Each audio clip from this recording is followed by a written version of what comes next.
একটা ঝুমকা আপনারা বছরের পর বছর ইউজ করতে চান, অনেক দিন যেন ভালো থাকে, পরে ভেঙে না যায়, এরকম যাদের প্রবলেম হয় তাদের জন্য হচ্ছে আমার এই ঝুমকাটা সাজেস্ট। এটা সবসময় পাওয়া যায় না, আবারও বলি এটা কিন্তু খুবই রেয়ার।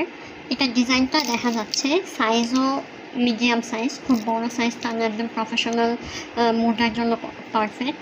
সাথে এটার হচ্ছে নিচে গাছগার কাজ করা, এই জন্য এটা আরও বেশি সুন্দর লাগতেছে। ব্যাক সাইডটা আমি একটু দেখাবো, এই হচ্ছে ব্যাক সাইডটা, সিলভারে পুশ দেওয়া আছে। তো এইটা কিন্তু আমাদের কাছে অ্যাভেলেবেল আছে। এটার প্রাইস একটু বেশি হলেও আমাদের কাছে বড় যে ঝুমকাগুলো আছে ওগুলো কিন্তু একটু রিক্সি হয়ে যায়, বাট এইটা কিন্তু খুবই পিটালো কাজ করা, এবং এটা কিন্তু আপনারা অনেক দিন পর্যন্ত ইউজ করতে পারবেন। মানে বছরের পর বছর ইউজ করতে চাইলে এই ঝুমকাটা রাখতে পারেন আপনাদের লিস্টে। উপরে পদ্ম, নিচে এরকম গাছগার কাজ করা। তো এটা আমাদের কাছে লিমিট স্টক আছে, যারা নিতে চান একটু দ্রুত কনফার্ম করবেন। প্রাইসটা ইনবক্সে বলে দেবো। ধন্যবাদ।